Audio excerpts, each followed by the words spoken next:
So this end here is going to tie in over here. And so let me just walk next door and show you how that looks. This is what it turns out like.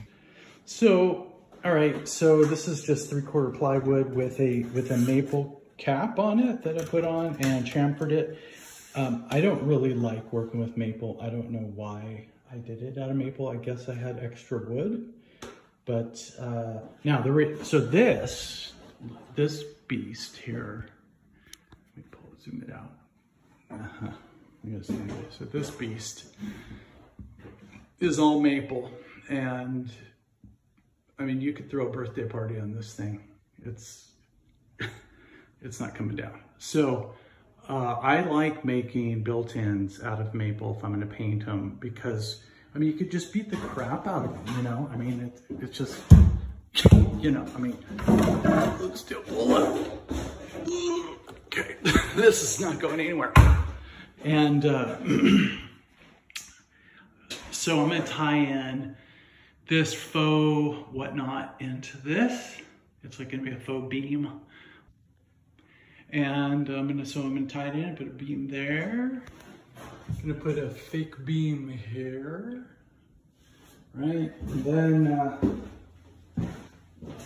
so then I'm going to show you how I fit it here so it looks seamless. I finally, after like 10 years of doing this, have found the right products. So I'll show you all this.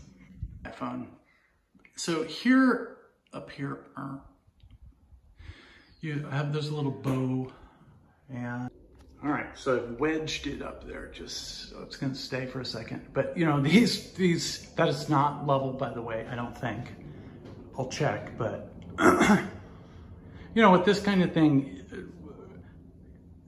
you know, like Jimmy DeResta says, if it looks straight, it is straight. So,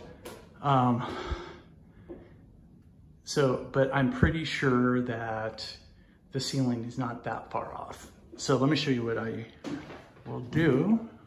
I climb up this thing. All right. Whoa, close. All right, so here you can, here, let me move this. Oh boy, okay. So you can see right here, like a little, there's a fulcrum point right there, right there. So you can, and then, so I think this is probably level right here. And so we have about that much difference. And the walls here are wavy, right? You can kind of see they're wavy. So what I used to do is I would just leave it like that and putty it. And it looks okay as long as you're not like right up on it. But that's not the best way, I think. So I'll show you what I think is the best way. And, you know, I want it to be as close to the corner as I can. So I'm going to shave off some of this, and I'm going to show you what I think is the absolute best tool for that. And I used to use a jigsaw, which, you know, that's fine. But let me mark this really quick, and turn it off. So I'm in this, and so I've got it marked out, the thing, you know, look at this precision, you know. Not really. So, look, I mean, doing a jigsaw, I'm sure is a way better way. But why use a saw when you can throw up dust? That's, I mean, a lot of dust. So this is what I use, and it's actually, I think, quick, because you know the jigsaw's way over there. And I gotta go get it. And I don't want to do that because I want to show this.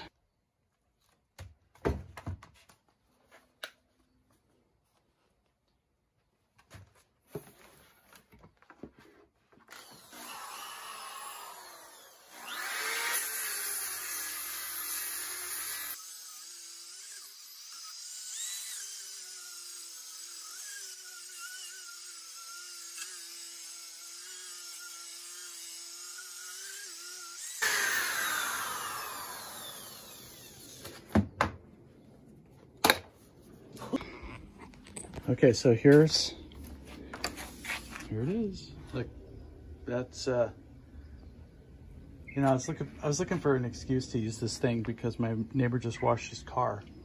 Deal. So here are the pocket holes. I'm going to up here. Let's zoom it. So I'm going to line it up with the bottom edge, right somewhere right there, bottom edge.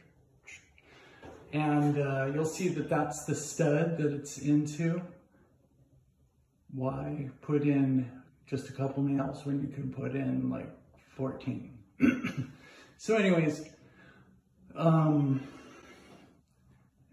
I'm gonna go up there and then I'm going to mark out the studs over there, work my way towards this, and then once I get over here, I'm going to put in the pocket holes, which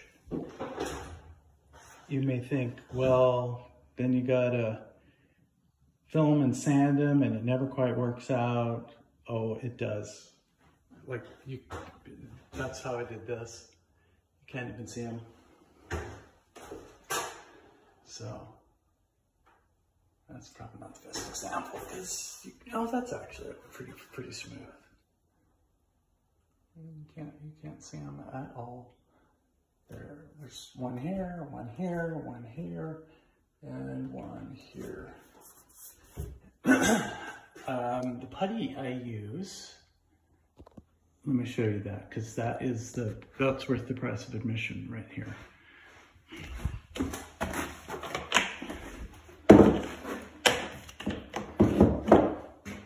Absolute best putty on the planet.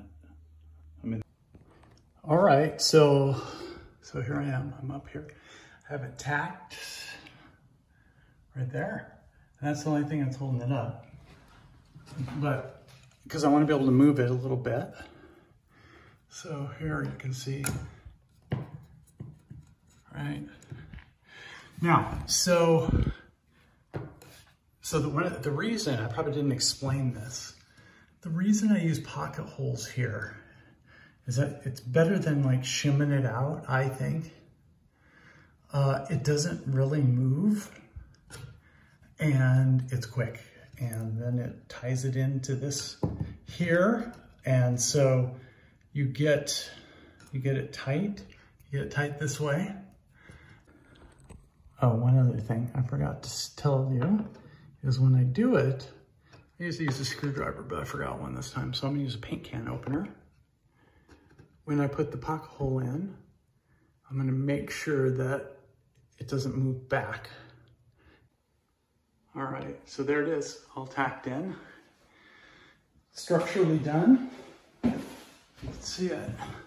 You know, it looks kind of wavy with the end up, but it's really, it really won't look that way once I get the caulking in and the beams coming down. And so this end here is going to tie in over here. And so let me just walk next door and show you how that looks. This is what it turns out like. Close this door. Right, so that's what it looks like. So what we just built is what we're going to build, or what we just built is this piece here that this stuff ties into. And I can tell you, this one was way worse